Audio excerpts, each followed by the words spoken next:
열왕기상 2장 36절부터 마지막 절까지 읽겠습니다. 왕이 사람을 보내어 시므이를 불러서 이르되 너는 예루살렘에서 너를 위하여 집을 짓고 거기서 살고 어디든지 나가지 말라. 너는 분명히 알라.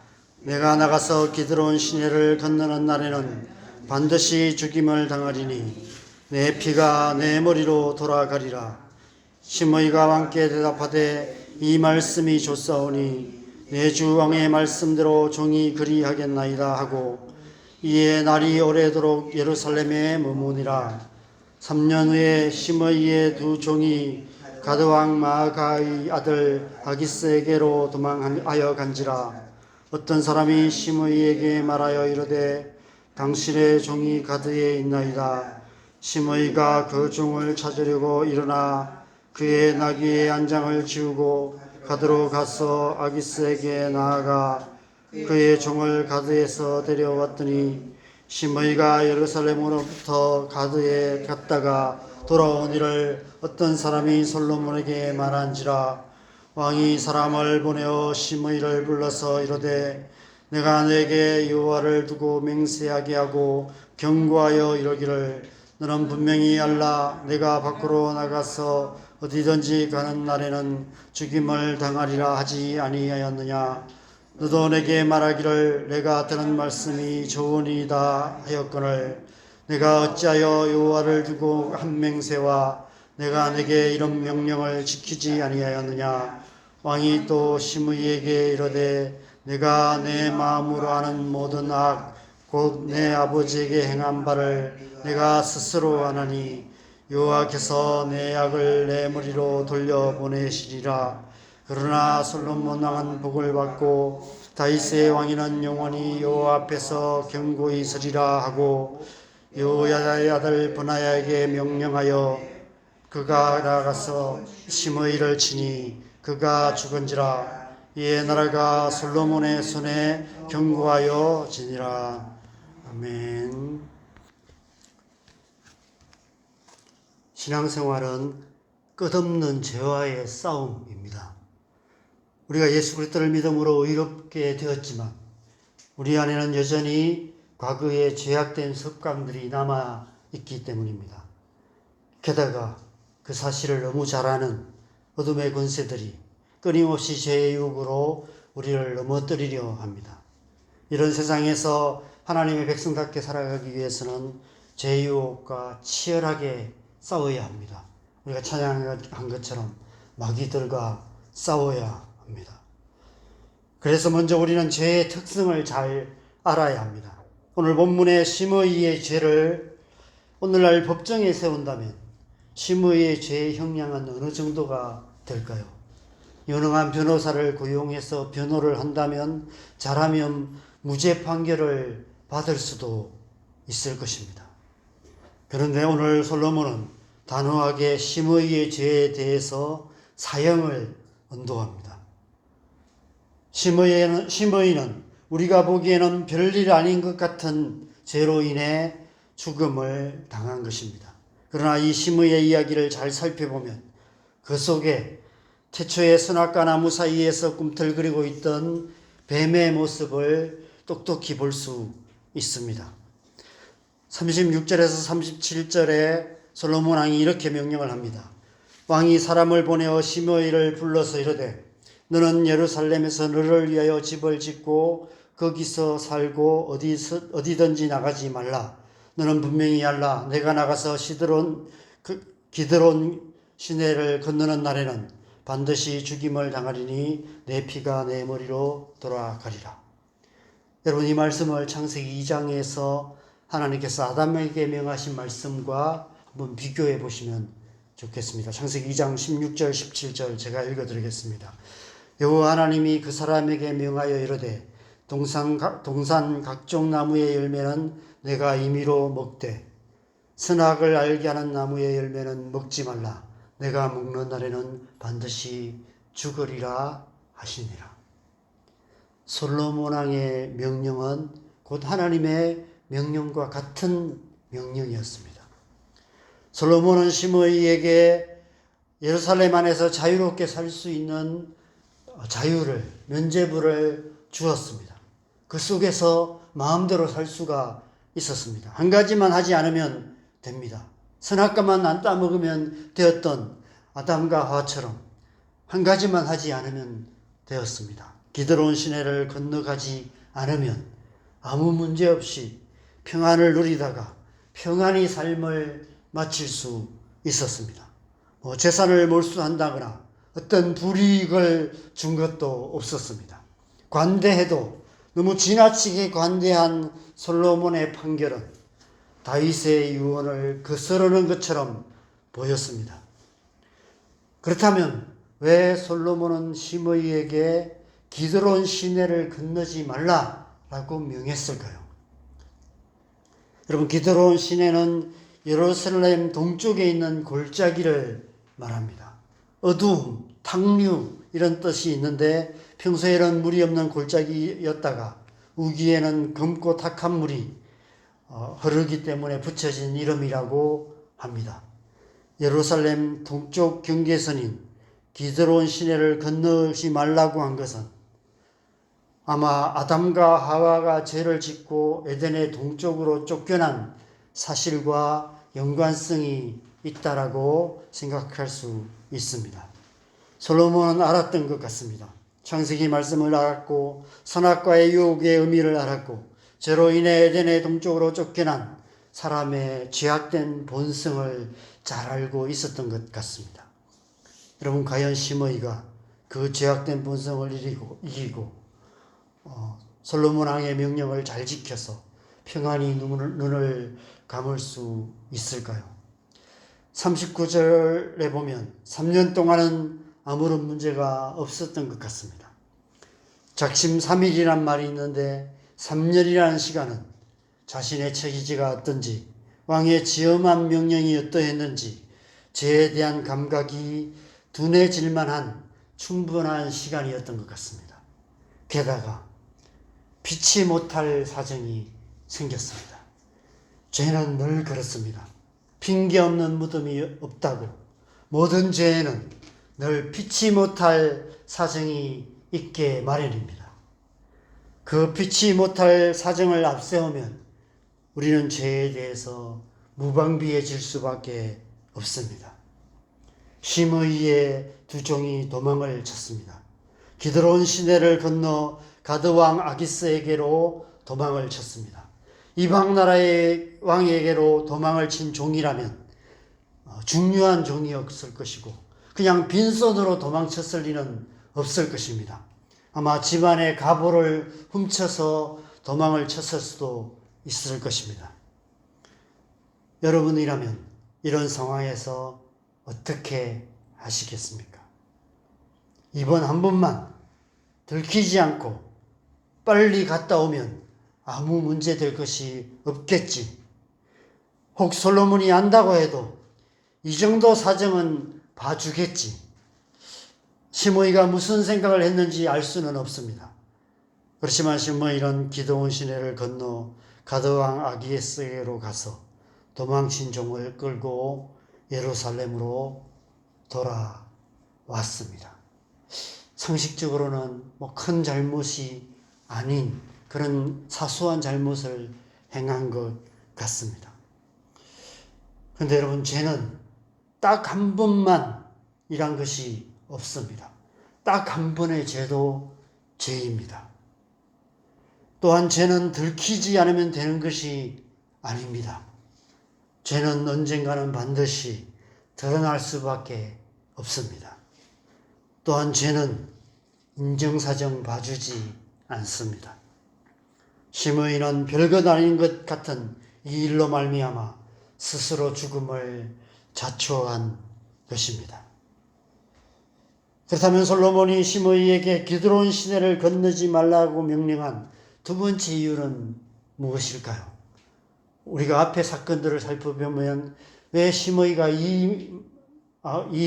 솔로몬이 시므이에게 이 기드론 시내를 건너지 말라고 명한 이유가 무엇인지를 알 수 있습니다. 여러분, 시므이라는 이름이 처음 등장하는 때는 사무엘상 16장입니다. 사무엘상 16장을 한번 찾아보시면 다윗이 압살롬의 반역으로 도망을 칠 때 기드론 시내를 건너서 광야로 도망을 쳤습니다. 그런데 그때 시므이는 사울의 친족 중에 한 사람이었습니다. 이 시므이가 도망치는 다윗을 뒤쫓아오면서 기드론 시내 건너편에서 다윗과 다윗의 왕의 모든 신하들을 향해 돌을 던지며 먼지를 날리며 계속해서 따라오며 저주를 퍼부었습니다.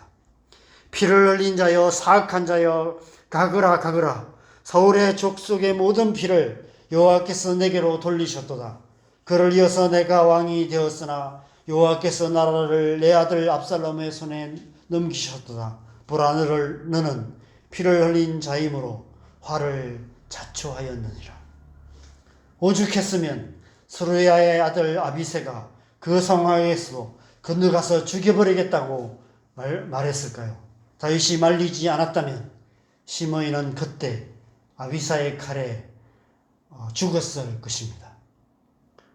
솔로몬이 시므이에게 기드론 시내를 건너지 못하게 한 것은 그가 그 옛날 아버지 다윗에게 행한 죄를 기억하라는 그런 의미였습니다.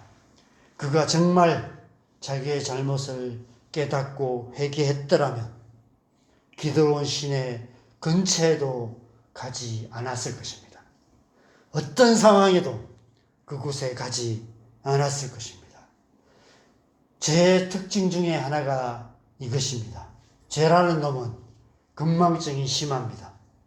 금방 잊어버립니다. 죄 짓고 돌아서면 또 그 죄를 짓게 됩니다. 그래서 베드로후서 2장 22절에 베드로 사도가 이런 말씀을 합니다. 참된 속담에 이르기를 개가 그 토하였던 것에 돌아가고 돼지가 씻었다가 더러운 구덩이에 도로 누웠다라고 말씀하고 있습니다. 죄의 특징이 무엇인지를 이렇게 표현하고 있는 것입니다. 기드론 시내는 다윗에게 가장 큰 상처를 남긴 장소입니다. 다윗의 인생에 가장 어려웠던 때가 이때입니다. 그래서 시편을 보면 시편 1편과 2편은 서론 기기고 시편 3편부터 본격적으로 기도가 나오는데 시편 3편은 다윗이 압살롬을 피하여 지은 때 하나님 앞에 기도한 그 내용을 시편 3편에 기록하고 있습니다. 여호와여, 나의 대적이 어찌 이리 많은지요. 일어나 나를 치는 자가 많도소이도이다 라고 간절하게 고백하며 그렇게 기도했던 내용이 시편 3편인 것이죠. 아버지를 죽이려는 자식의 칼을 피해 그 옛날 죄로 인해 에덴의 동쪽으로 쫓겨났던 아담과 하와처럼 예루살렘 동쪽으로 기드론 시내를 건너야 했던 다윗의 고통하는 모습을 한번 상상해 보시기 바랍니다. 여러분, 그 마음이 상상이 되십니까? 그 고통하는 아버지의 모습을 옆에서 지켜볼 수밖에 없었던 어린 솔로몬의 심정은 어떠했을까요? 솔로몬 역시도 아버지를 따라서 그때 그 시내를 건넜을 것이고 광야에서 그 고통받는 시간을 보내었을 것입니다. 그런 아버지를 향해서 돌을 던지며 먼지를 날리며 피 흘린 자여, 사악한 자여, 온갖 저주를 퍼붓는 시므이의 모습을 솔로몬은 똑똑히 기억하고 있었을 것입니다. 나를 욕하는 것은 참을 수 있어도 우리가 부모를 욕하는 것은 못 참습니다. 아이들도 그러면 주먹이 나갑니다. 그래서 싸움이 됩니다. 시므이에게 최소한의 양심이 있었다면 그 사실만으로도 기드론 시내를 건너지 말았어야 합니다. 무슨 일이 있어도 기드론 시내 근처에도 가지 말았어야 합니다. 그런데 죄라는 놈은 참으로 이기적입니다. 죄의 특징은 다른 사람이 받는 상처 따위는 생각하지 않는다는 것입니다. 내 사정이 더 크게 보입니다. 나의 작은 아픔이 더 커 보입니다. 그래서 다른 사람들에게, 수많은 사람들에게 씻을 수 없는 깊은 상처를 남깁니다. 이 세상에 죄를 짓는 많은 사람들 대부분은 과거의 상처들 때문입니다. 과거에 상처받은 마음이 있기 때문에 그런 죄를 짓게 됩니다. 다른 사람에게 더 씻을 수 없는 아픔을 남깁니다. 나의 외로움, 나의 고통하는 마음, 나의 견딜 수 없는 어떤 답답함, 이런 것 때문에 묻지마 폭행도 하고 묻지마 살인도 하고 이러한 그런 죄를 짓고 있는 그런 수많은 사람들이 이 땅에 많이 있습니다. 어떤 관점에서 생각하면 심의가 행한 일은 사실 별것 아닌 일이었습니다. 사회적으로 도덕적으로 죽어 마땅한 흉악한 죄를 저지르는 사람들에 비하면 심의의 죄는 죄라고도 할 수 없을 만큼 가벼운 죄였습니다. 그러나 죄는 크고 작고의 문제가 아닙니다. 죄는 상대적인 문제가 아니라 절대적인 문제입니다. 별것 아닌 죄는 없습니다. 아무리 작은 죄도 다 죄일 뿐입니다. 모든 죄의 삭은 사망인 것이죠.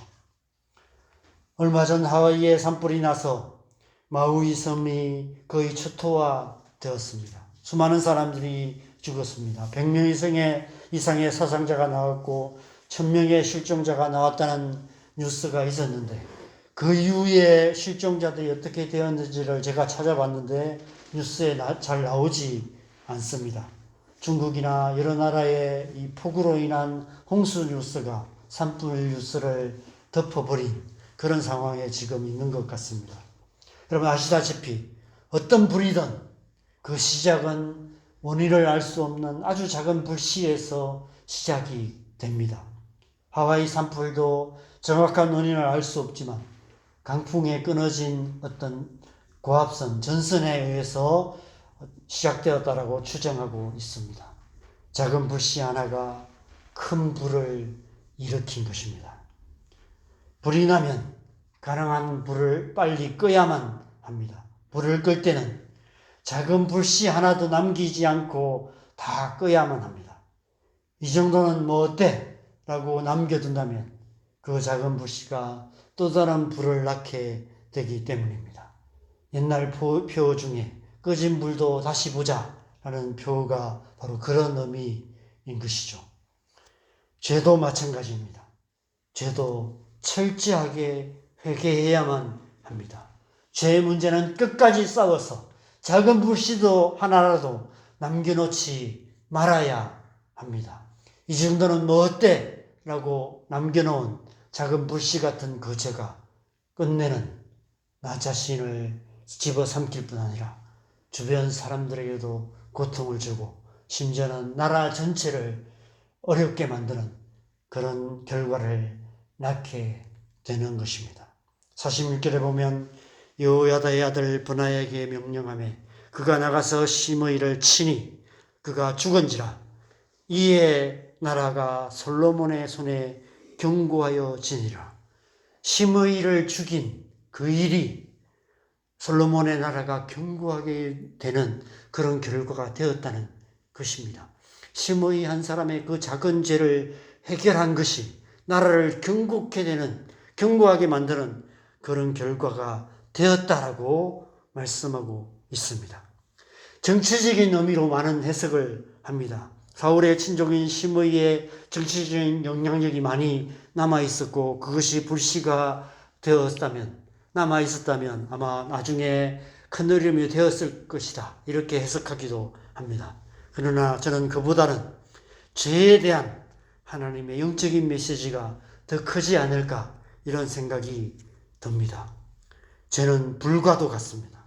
바늘도둑이 서도둑 된다는 속담처럼 작은 죄가 큰 죄를 낳는 것입니다. 그래서 별것 아닌 것 같은 죄도 결코 용납해서는 안 되는 것입니다. 죄와 싸우되 피 흘기까지 싸워야 합니다.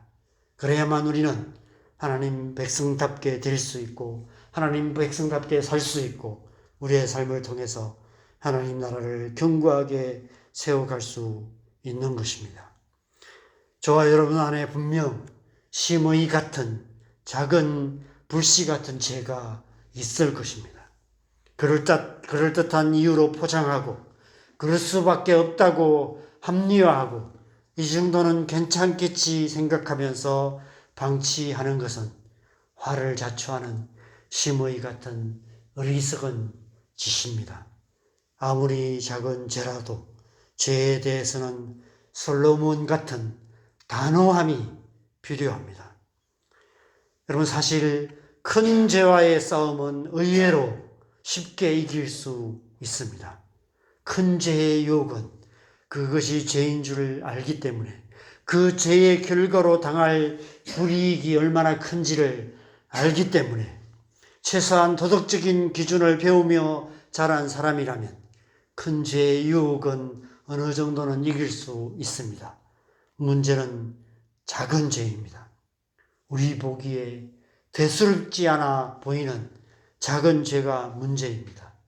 죄는 거기서부터 시작됩니다. 맛있는 과일 하나 먹는 게 뭐 그리 큰 죄인가? 라는 생각으로 선악과를 따먹었습니다. 그렇게 시작된 죄가 동생을 쳐 죽이는 큰 죄를 낳고 말았습니다. 그래서 우리는 우리 안에 있는 이 심의 같은 작은 죄에 대해서 단호해야 하는 것입니다. 별것 아닌 작은 생각에도 단호하게 대처해야 합니다. 그것이 쉽지 않지만 피 흘리기까지 싸워야 하는 것입니다.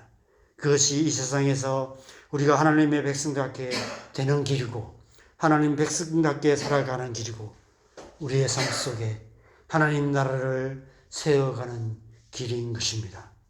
솔로몬 같은 단호함으로 죄를 이기고 승리하는 그리스도인들 되시기를 주님의 이름으로 간절히 축원합니다. 이 시간 우리가 함께 기도하겠습니다. 여러분, 우리 안에 이 솔로몬 같은 죄에 대한 단호한 마음들이 필요합니다. 이것은 하나님을 아는 마음이고 하나님을 경외하는 마음입니다. 하나님을 경외하는 마음은 죄를 미워하는 마음이다라고 성경은 말씀하고 있습니다. 이 마음은 우리 안에 없습니다. 여러분, 우리는 본성적으로 죄를 사랑하는 마음이 우리 안에 있습니다. 세상이나 세상에 있는 것들을 사랑하는 마음이 있고 우리가 오랫동안 신앙생활을 하면서 큰 죄에 대해서는 마치 나무의 뿌리를 뽑아서 큰 죄의 뿌리는 뽑았지만 잔뿌리들이 많이 남아 있습니다. 그 잔뿌리들을 그냥 놔두면 거기서 또 다시 싹이 나고 자라서 그것을 방치하면 또 다시 우리의 마음에는 우리의 삶에는 죄의 열매가 가득한 그런 잡초밭이 될 수밖에 없습니다. 그래서 우리가 죄와 싸우되 피 흘리기까지 싸워야 하는 것입니다. 이 새벽에 우리 안에 그 마음 부어주시도록 기도하십시다. 하나님을 경외하는 마음, 하나님을 사랑하는 마음, 우리 안에 이 솔로몬 같은 마음 부어주셔서 우리 안에 남아있는 작은 죄의 불씨까지도 단호하게 대처함으로 말미암아 우리의 심령이, 우리의 마음과 생각이 거룩하게 되게 하여 주시고 우리 안에 거룩하신 하나님의 임재가 충만하게 하시고 그래서 날마다 살아가는 우리의 삶 속에서 하나님의 나라를 이루어가는 그런 삶 살아갈 수 있도록 이 시간 우리 안에 하나님의 마음 부어 주시옵소서. 이 시간 우리 함께 간절하게 기도하겠습니다. 하나님 아버지, 이 새벽에 우리가 주님의 은혜를 구하며 주님 앞에 간구합니다.